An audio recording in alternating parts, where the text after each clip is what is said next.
I came across a really cool map that showed what countries essentially are eating the highest quality protein. Now, the funny thing is that the study that had this map, this wasn't the intent. It wasn't designed to show which countries eat the best quality protein. As a matter of fact, it was quite the opposite. It was kind of trying to show who eats a lot of processed meat. But if you learn how to look at this map and read the study, you can actually look at it in a different way.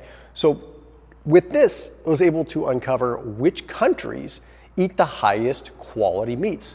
And then you kind of reverse engineer and you understand why. And we can learn a lot from that and from them. After today's video, I put a link down below for a sauna blanket from Bon Charge. This is really, really cool because I talk about the benefits of a sauna, but the biggest hurdle to people getting a sauna outside of the cost is the space. Like, who has the space to just put a sauna, especially inside their house? So a sauna blanket uses infrared sauna capabilities to get up to 170 degrees Fahrenheit. This thing gets toasty and it gets there in like 5 to 10 minutes. So it's from Bon Charge. So this thing is super easy to travel with, but it's also really convenient just to leave in one spot. A lot of times I walk into my gym and I say, all right, I'm like not all the way warmed up, but if I go and I hop in a sauna blanket for 5 minutes, my joints feel good, I'm ready to rock and roll, and I broke a sweat already. And then I finish my workout and I go pop in that thing and read some emails, whatever. Really is a cool thing, and we're talking really inexpensive, especially compared to going out and buying a giant infrared sauna, or better yet, a big barrel sauna that's gonna be like $5 grand. So anyhow, that link is down below with a very nice discount as well. So you can save some serious cashola. So that link, top line of the description underneath this video. I'm gonna cut right to the chase and just pull the map up on the screen. So you'll see there's lots of different shades of blue. These shades of blue represent how much meat these countries consume. But if you look carefully, one is meat consumption, the other is processed meat consumption. Now, I'm gonna use Russia as an example because I've done videos, and that's actually how I learned about this map, was when I was doing a video on Russia. And okay, Russia is dark blue in the meat.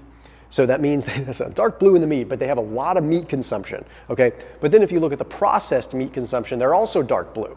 So it means they're eating a lot of meat, but they're also eating a lot of processed meat.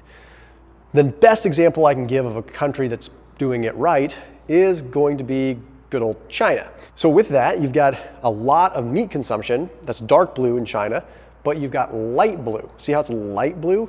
Because they're eating less processed meat. Let's look at the United States. The United States actually doesn't eat that much meat. We get thrown under the bus all the time, or we get like examples made of us. I think our own country makes an example of us. We're eating so much, we're causing the problem, but we actually don't eat that much.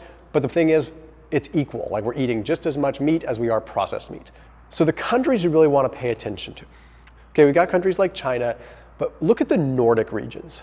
The Nordic regions eat a lot of regular meat and low processed meat. So let's look at what they generally eat. The Nordic regions eat a ton of game meat. They eat a lot of game meat. They really do. They eat deer, they eat boar, and that is, I don't want to say a majority of their meat, but it's definitely a big part of it. And then they also eat a fair bit of fish, and the standards are quite high in the Nordic regions. What's interesting is out of the 7 countries with the longest life expectancies, 3 of them are in the Nordic regions. They are doing something right. There's a lot of lifestyle things that we could adopt from the Nordic regions, but we're talking about protein today. Their meat consumption is high, their processed meat consumption is very low. Now let's look at South Africa again. South Africa is another good example. Dark blue when it comes down to meat consumption, but very light blue when it comes down to processed meat. And I want you to envision what it would be like living in South Africa for a minute. Sure, these countries all have an influence of processed foods now, but there's a lot more hunting going on. There's a lot more good quality meat.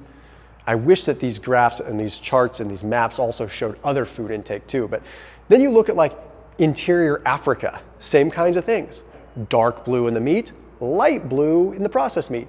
And I know from other videos and other research that I've done when it comes down to Africa, Africa has some of the healthiest guts in the world, some of the healthiest microbiomes, and that is wild because the diversity of food they eat is a lot. They also eat a lot of local food. Africa is definitely going to be local. The infrastructure doesn't provide for the ability to bring food from one end of the continent to another super easy like it is maybe in the US or in the EU. That means you're eating what you were getting locally. So people are hunting and then they're selling it, things like that. Now, that comes with its own set of problems, but what are we learning as a common denominator here? Now, the two countries that I was really interested to see on here, I noticed that Italy wasn't real high on the meat consumption, but I noticed that Croatia and Slovenia, former Yugoslavia, are high on the meat consumption, but low on the processed meat consumption. But they are also, for most of the case, a Mediterranean couple of countries. They're on the Adriatic, but they're still Mediterranean influence. And they're coastal, so a lot of fish, and they're probably getting a lot of the Mediterranean influence with monounsaturated fats like olive oil and things like that. And they're eating a largely probably polyphenol-rich diet. So it's Mediterranean plus extra meat, minus processed meat. That is, I would say, Slovenia and Croatia, we need to look up what they're eating. What does their diet look like? Because I think we could pick something up from there. I don't buy all the Blue Zone stuff anymore because there's just too much data that could have been disrupted. Whether it was done with any kind of malfeasance or deliberately or nefariously, I couldn't tell you. But there's just too much data disruption and it's too convoluted for me to say the Blue Zones are accurate. I think we need to be looking at Croatia and Slovenia a little bit. But then we also need to look at some of the countries in South America. Okay, we see the same kind of thing. And we see when we get into like Panama, when we get into like Nicaragua, same kind of thing. High meat, low processed meat. There's something that we could learn from this. What is the takeaway? Well, without being able to see the life expectancy of these countries, it's hard to tell. But I can tell you that the countries that have the high processed meat consumption also seem to have lower life expectancies. Russia has some of the highest cardiovascular disease risk and cancer mortality rates in the entire world. The United States isn't exactly doing great either. So is it the overall amount of processed meat, or is it the percentage of meat that you are getting that is processed? Higher quality protein is the way to go, and we can see that by looking more at this map. I'll see you tomorrow.